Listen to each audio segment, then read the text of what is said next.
اعوذ باللہ من الشیطان الرجیم، بسم اللہ الرحمن الرحیم۔ عزیز طلباء و طالبات، السلام علیکم۔ میں مس نگہت جمشید آپ کو جماعت ہشتم کے اسلامیت کے لیکچر نمبر 1 میں خوش آمدید کہتی ہوں۔ جماعت ہشتم کا لیکچر نمبر 1 جس کا عنوان ہے اللہ تعالیٰ اور اس کے رسول کی محبت و اطاعت۔ آئیے ہم اپنا لیکچر شروع کرتے ہیں۔ انسان جب اپنے وجود اور کائنات کے ان گنت مظاہر پر غور کرتا ہے تو اسے یہ دریافت کرنے میں کوئی دقت محسوس نہیں ہوتی کہ کوئی قدرت رکھنے، پرورش کرنے اور حکمت و دانائی والی ذات ضرور موجود ہے جو ان تمام پر حکمران ہے اور انہیں قوت عطا کر رہی ہے۔ وہ حکیم بھی ہے، خالق بھی ہے، رازق بھی ہے کہ اس قدر وسیع کائنات کو حکمت سے چلا رہا ہے۔ یہ اللہ تعالیٰ کی ذات ہی ہے کہ جس کی تخلیق کے جلوے ہر جگہ نمایاں ہیں۔ انسان کی عظمت اسی میں ہے کہ وہ اپنے خالق کو تسلیم کرے اور اس کی محبت میں سرشار رہے اور اس کے دیے ہوئے احکام کی تعمیل کرے۔ قرآن مجید نے اسی جانب ارشاد کرتے ہوئے فرمایا، یا ایھا الناس اعبدوا ربکم الذی خلقکم، سورۃ البقرہ کی آیت نمبر 21۔ اے لوگو، اپنے اس رب کی عبادت کرو جس نے تم کو پیدا کیا۔ اب عبادت اور بندگی کا تقاضا ہے کہ پیدا اس نے کیا تو حکم بھی اس کا مانا جائے، آنکھ اس نے دی تو اس کی رضا کے مطابق دیکھیں، کان اس نے عطا کیے تو اس کے فرمان کے مطابق سننے کی عادت ڈالیں، سوچنے کی قوت اسی پروردگار کی طرف سے عطا کردہ ہے تو ہر لمحہ اس کی ذات، قدرت اور اس کے احکام پر غور کیا جائے۔ اللہ تعالیٰ کے ساتھ محبت۔ سوچ کا یہ درست زاویہ محبت الہی کی دعوت دیتا ہے کہ کسی کا ایک معمولی حسن سلوک ساری عمر کی احسان مندگی کا باعث بنتا ہے تو جو زندگی بخشتا ہے اس کے لیے ساری عمر محبت کے جذبے پروان کیوں نہ چڑھیں۔ اسی لیے فرمایا کہ والذین آمنوا اشد حبا للہ، سورۃ البقرہ کی آیت نمبر 165۔ جو ایمان لے آئے وہ اللہ تعالیٰ سے محبت کرنے والے ہیں۔ ایمان کا تقاضا ہے کہ اللہ تعالیٰ سے محبت کی جائے اور اللہ تعالیٰ سے محبت کا تقاضا ہے کہ اس کے احکام کو دل سے تسلیم کیا جائے اور پوری دل جمعی سے ان پر عمل کیا جائے۔ اللہ تعالیٰ کی رحمت ہے کہ اس نے ہر دور میں انسان کی رہنمائی کے لیے انبیاء کرام مبعوث فرمائے جو ان پاک لوگوں کو اپنے احکام کتابوں یا صحیفوں کی شکل میں عطا فرماتے تھے۔ ہمارے نبی صلی اللہ علیہ وآلہ وسلم اس سلسلہ ہدایت کے آخری پیغمبر ہیں اور قرآن مجید جو آپ صلی اللہ علیہ وآلہ وسلم پر نازل کیا گیا دائمی ہدایت کی کتاب ہے، انسان کی فلاح کے لیے آخری پیغام عمل ہے جس پر عمل پیرا ہو کر دنیا میں کامیابی اور آخرت میں نجات حاصل کی جا سکتی ہے۔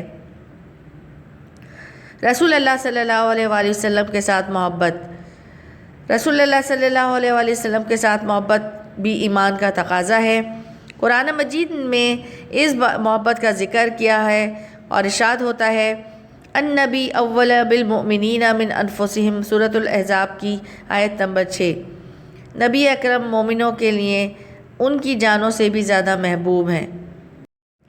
مومنوں کی جان اور رسول اللہ صلی اللہ علیہ وآلہ وسلم کی اطاعت اور محبت میں سے انتخاب کرنا پڑے تو مومنوں کی جان دے کر بھی محبت کا رشتہ برقرار رکھنا ہے۔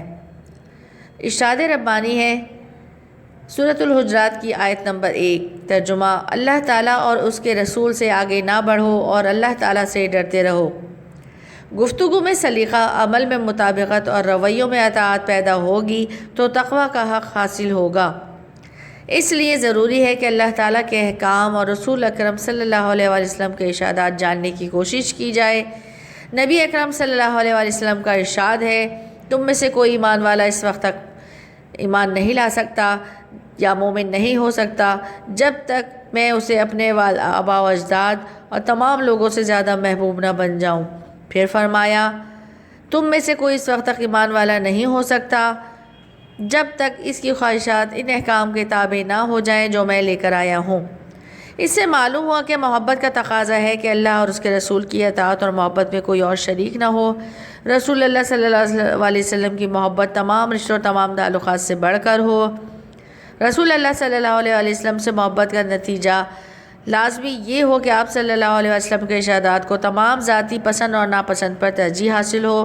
اس کے بارے میں قرآن پاک میں ارشاد ہے، اللہ تعالیٰ فرماتے ہیں، سورۃ المحمد کی آیت نمبر 33، اللہ تعالیٰ اور رسول اللہ صلی اللہ علیہ وآلہ وسلم کی اطاعت کرو اور اپنے اعمال ضائع نہ کرو، یعنی اطاعت کے بغیر اعمال ضائع ہو جاتے ہیں۔ اللہ تعالیٰ سے محبت کا دعویٰ تو کیا جا سکتا ہے، مگر اس کا ثبوت کیسے دیا جائے؟ یہ سوال ہر انسان کے ذہن میں پیدا ہوگا۔ اللہ تعالیٰ کا کرم ہے کہ اس نے خود اس کا راستہ بتایا۔ ارشاد ہوتا ہے سورۃ آل عمران کی آیت نمبر 31، کہہ دیجئے کہ اگر تم اللہ تعالیٰ سے محبت رکھتے ہو تو میری اتباع کرو، اللہ تعالیٰ تم سے محبت کرے گا اور تمہارے گناہ بخش دے گا۔ اللہ تعالیٰ بخشنے والا، رحم کرنے والا ہے۔ محبت الہی اسوہ رسول کی پیروی کا نام ہے۔ اطاعت میں مکمل خود سپردگی درکار ہوتی ہے۔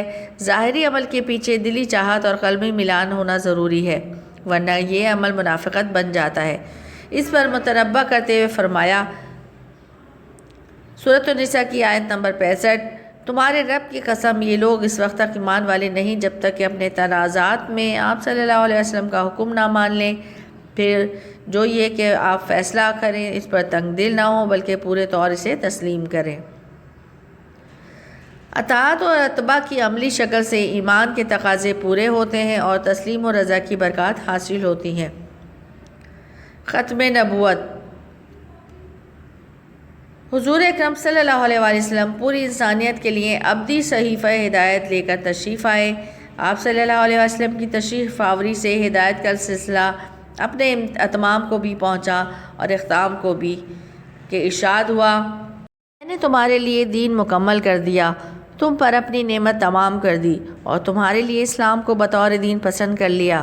سورۃ المائدہ کی آیت نمبر 3۔ دین مکمل، نعمت مکمل اور اسلام پر رضا الہی کا واضح اظہار رسول اکرم صلی اللہ علیہ وسلم کے آخری نبی اور رسول ہونے کا اعلان ہے کہ اب کسی اور نبی کی ضرورت نہیں رہی، اس لیے کہ احکام الہی مکمل ہو گئے۔ اب اسوہ رسول کو تاابد مشعل راہ بنانا ہے اور پیغام الہی کو اپنا دستور حیات سمجھنا ہے۔ یہ انسانیت کے لیے شرف بھی ہے کہ اب اسے دائمی ہدایت کا اہل گردانا گیا اور اس کو مرکز آشنا کر دیا گیا، کیونکہ رسول اکرم صلی اللہ علیہ وسلم سے قبل علاقوں، قبیلوں یا خاص قوموں کی طرف مبعوث انبیاء کرام مبعوث ہوئے تھے، اس لیے مختلف معاشرے تشکیل پاتے رہے۔ اب آپ صلی اللہ علیہ وسلم کی آمد سے بین الاقوامیت کا تصور ابھرا۔ ایک مرکز، ایک اسوہ اور ایک صحیفہ ہدایت نے نسل انسانی کو وحدت آشنا کر دیا۔ قرآن پاک میں ارشاد ہوتا ہے سورۃ الاعراف کی آیت نمبر 158، فرما دیجئے کہ اے لوگو میں تم میں سے سب کی طرف اللہ کا رسول بن کر آیا ہوں، اور یہ کہ سورۃ الاحزاب کی آیت نمبر 40، محمد صلی اللہ علیہ وسلم تم میں سے کسی مرد کے باپ نہیں، آپ صلی اللہ علیہ وسلم تو اللہ کے رسول اور انبیاء کے خاتم ہیں۔ اب انسان کو ہدایت ایک ہی درس سے ملے گی۔ اب پریشانی نظر ختم ہوئی، اب تلاش کا مرحلہ تمام ہوا۔ سب کو اللہ تعالیٰ پر ایمان لانا ہے اور ایمان کی محبت کا جوہر عطا کرنا ہے، اور رسول اکرم صلی اللہ علیہ وسلم کی محبت و اطاعت اور اتباع سے احکام الہی کا پابند بننا ہے۔ اسی میں دنیا کی بھی بھلائی ہے اور آخرت کی بھی نجات ہے۔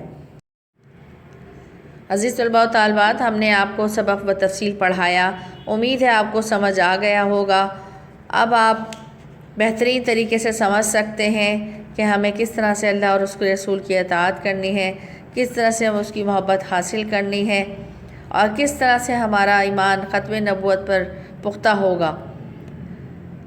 آئیے اب گھر کا کام سمجھتے ہیں۔ اللہ اور اس کے رسول کی محبت اور اطاعت کے تفصیلی اور مختصر سوال جواب نوٹس کی مدد سے کاپی میں کریں گے۔ اگلے لیکچر نمبر 2 تک کے لیے مجھے مسٹر جمشید کو اجازت دیجیے۔ اللہ حافظ۔